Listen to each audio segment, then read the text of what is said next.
मशहूर एक्ट्रेस शेफाली जरीवाला की अचानक मौत हो गई उनकी, और उसके बाद उनकी मौत से हर कोई चौंका हुआ है, हर कोई दुखी है।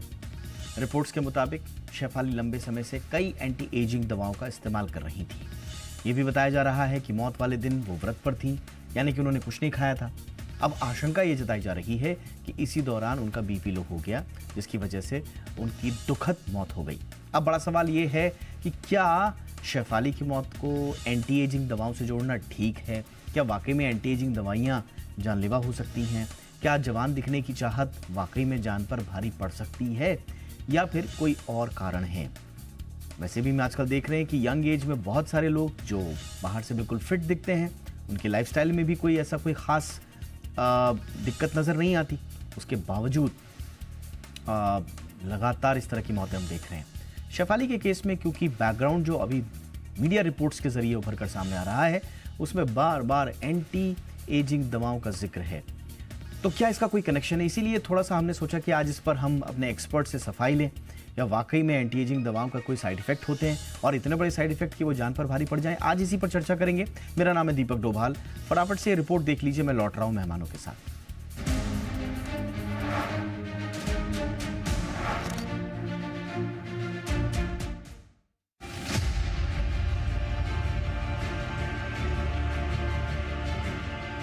कांटा लगा फेम एक्ट्रेस शेफाली जरीवाला का 42 साल की उम्र में निधन हो गया। मौत की वजह कार्डियक अरेस्ट बताई जा रही है।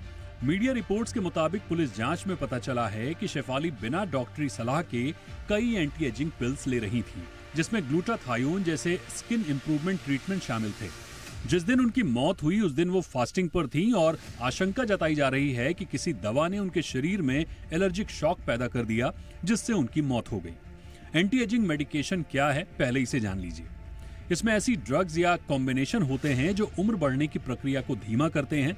इसके अलावा NMN यानी निकोटिनामाइड, मोनोन्यूक्लियोटाइड और कुछ ऐसी ड्रग्स जो दूसरी बीमारियों के लिए बनी होती हैं, लेकिन कंपनियां इसे एंटी एजिंग की दवा बताकर बेचती हैं। डॉक्टरों के मुताबिक रीपर्पस्ड ड्रग्स US FDA और CDSCO से किसी बीमारी के लिए अप्रूव्ड होती हैं, लेकिन कुछ सप्लीमेंट मेकर इनका फॉर्मूला बदलकर इन्हें एंटी एजिंग बना देते हैं। डॉक्टर्स ये भी बताते हैं कि हर्बल सप्लीमेंट मार्केट पूरी तरह से अनरेगुलेटेड है। किसी को नहीं पता इसमें क्या डाला जा रहा है और कितना सुरक्षित है। अब बात बोटॉक्स इंजेक्शन की कर लेते हैं।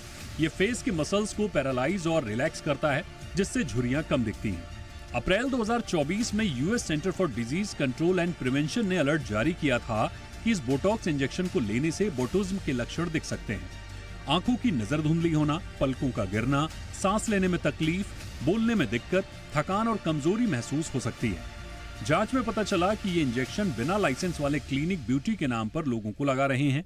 इंडिया में बोटॉक्स इंजेक्शन धड़ल्ले से लगाए जा रहे हैं। अब बात ग्लूटाथायोन की। ये स्किन लाइटनिंग के लिए बहुत मशहूर है। ये मेलानिन को दबा देता है, जिससे स्किन टोन हल्की दिखती है। स्किन क्रीम, सीरम और लोशन में इसका टॉपिकल यूज तो चल रहा है, लेकिन असली खतरा IV ग्लूटाथायोन से है, जिसे कई बॉलीवुड स्टार्स भी प्रमोट कर चुके हैं। यूं SFDA ने इसे कॉस्मेटिक स्किन लाइटनिंग के लिए अप्रूव नहीं किया है। इसके लॉन्ग टर्म सेफ्टी डेटा नहीं है, और इसके साइड इफेक्ट्स में एलर्जिक रिएक्शन, ब्लड प्रेशर कम होना, किडनी डैमेज और शरीर के नेचुरल एंटीऑक्सीडेंट का बैलेंस बिगड़ना शामिल है। कई ग्लोबल हेल्थ अथॉरिटीज भी इसके वैनिटी यूज के खिलाफ चेतावनी दे चुकी हैं।